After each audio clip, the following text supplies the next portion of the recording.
দ্বীপটির নাম নিঝুম।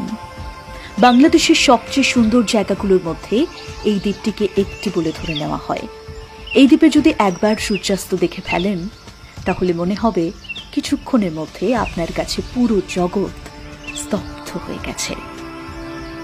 প্রকৃতির মাঝে হারিয়ে যেতে হলে এই দ্বীপে একবার আপনাকে যেতেই হবে।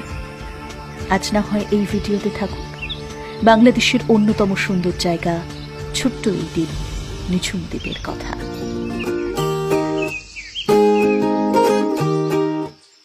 বাংলাদেশ তো সবুজের দেশ। নদ নদী সাগর ঘেরা অপরূপ এক প্রকৃতি নিয়ে এই পৃথিবীর বুকে দাঁড়িয়ে আছে বাংলাদেশ। যুগ যুগ ধরে কবি সাহিত্যিকদের কলমে উঠে এসেছে বাংলার সুন্দর রূপ, আর সেই সুন্দর বাংলা যেন আরো সুন্দর হয়ে উঠেছে এই নিঝুম দ্বীপটার জন্য। এই নিঝুম দ্বীপে দাঁড়িয়ে মনে হবে এই দ্বীপ আসলেই নিঝুম, যেন বাংলাদেশ ছেড়ে পৃথিবী ছেড়ে অন্য কোনো এক স্বপ্নের দেশে পাড়ি দিয়েছেন আপনি।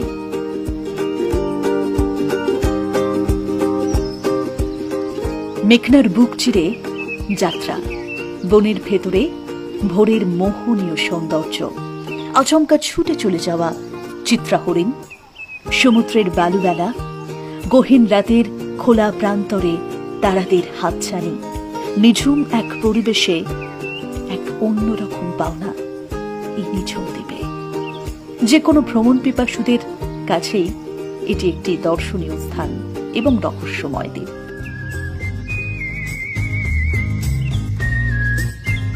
এই দ্বীপে হরিণ, শেয়াল, বানর এবং নানান রকম সাপও রয়েছে। নিঝুম দ্বীপের মতো বাংলাদেশের অন্য কোথাও একসঙ্গে এত চিত্রা হরিণ দেখা যায় না। অবাক লাগলেও সত্যি, নিঝুম দ্বীপে প্রায় ৩৫ প্রজাতির বিভিন্ন পাখি দেখতে পাওয়া যায়। নিঝুম দ্বীপ বাংলাদেশের একমাত্র দ্বীপ যে দ্বীপে মানুষের চেয়ে হরিণ বেশি। দ্বীপের বনে, ফসলের মাঠে, রাস্তাঘাটের পাশাপাশি লোকালয়েও ঝাঁক বেঁধে ঘুরে বেড়ায় হরিণের পাল। মেঘনা নদী আর বঙ্গোপসাগরের মোহনায় দেশের দক্ষিণে অপরূপ সৌন্দর্যের দ্বীপ এই নিঝুম দ্বীপ। ছোট্ট আয়তনের এই দ্বীপটির অপরূপ সুন্দর দৃশ্য কঠিন হৃদয়কেও সবুজ প্রেমে আকৃষ্ট করে।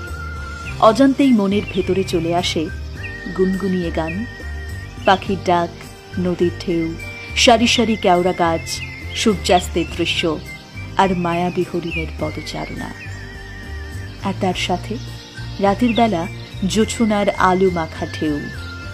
নিঝুম দ্বীপ সত্যি নিঝুম, একেবারে নিশ্চুপ।